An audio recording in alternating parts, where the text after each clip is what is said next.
Welcome back, Grassroots Radio Colorado. This is Ken and Jason. We are pleased, honored to be joined in studio with C.L. Bryant, director of and producer of Runaway Slave, also with Susan Kochevar, who is the head of Colorado Small Business Rising.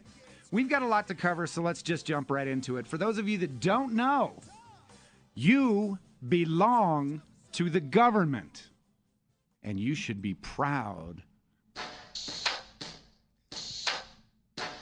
We do believe you can use government in a good way. Well, government's the only thing that we all belong to. Well, government's the only thing that we all belong to.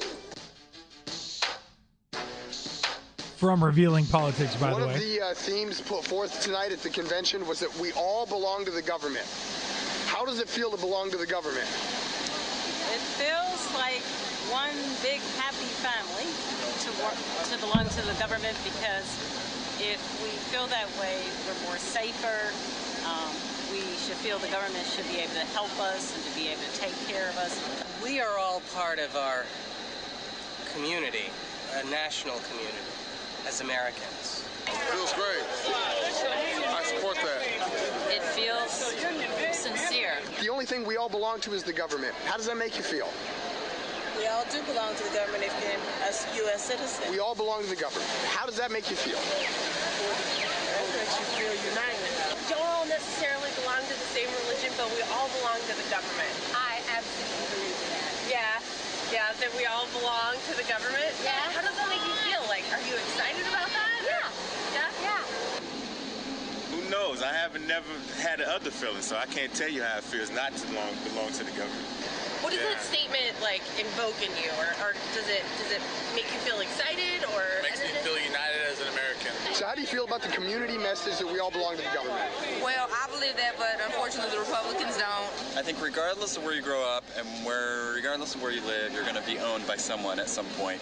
So I think the American government so far has been a fair government, and I don't necessarily hate that I'm owned by them at this point. I wish we had a webcam today. Oh my God. Oh, the look on your face, CL, is priceless. Okay.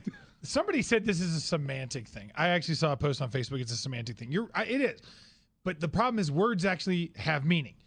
They've got it backwards. The government belongs to us. Had they said that? They have not said that. But you know what, guys, Susan, the size, the scope, and reach of government is the new plantation. And these people are, in fact, evidence that it is working. They drank the Kool-Aid. The runaway slave had the courage to say to the slave master, I don't want your house. I don't want your clothes. I don't want your food. Even if it costs me my life, I'm going to find freedom for myself. The Pilgrims were the exact same way. They had no guarantees that they would make it through the first winter when they got here. And if it cost them their life, they simply wanted freedom. And that is the whole idea behind Runaway Slave. But we find this mentality, this slave mentality, from the Democrat plantation creeping into our country again. And the truth is, if we don't escape the new size, the new scope and reach of government, we will succumb to the new government plantation. Let me tell you folks something. I want you to hear me and hear me well. It was Democrats who stood in the doorway of the University of Alabama.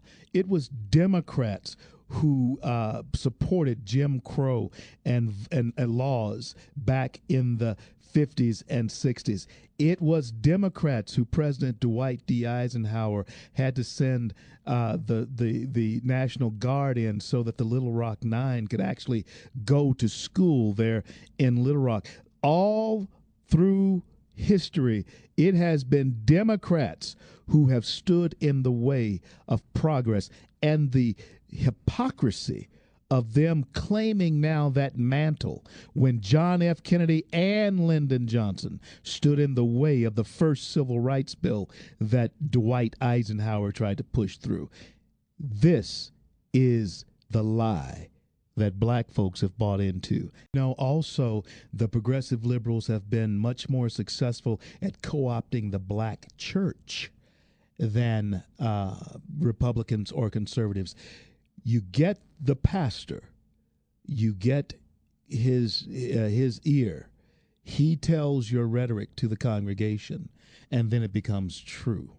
And this has happened over and over in the black community. Now it's come to a point where, as we say in the film, black people are in an unenviable position.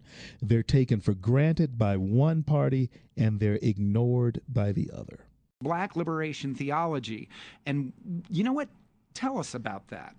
What it does, Ken, is it says to the black person that if Christ and Christianity does not deal with your blackness, then it is useless, which causes that person then to put the culture before the Christianity. And therefore you vote down cultural lines instead of voting down. That's why black folks can vote for an administration that is for killing babies in the womb. I'm a former president of the NAACP in Garland, Texas. I've seen both sides of this street, and I am telling you, it is utterly corrupt. The NAACP is a working arm of the Democrat Party, an organization that at one time was nonpartisan.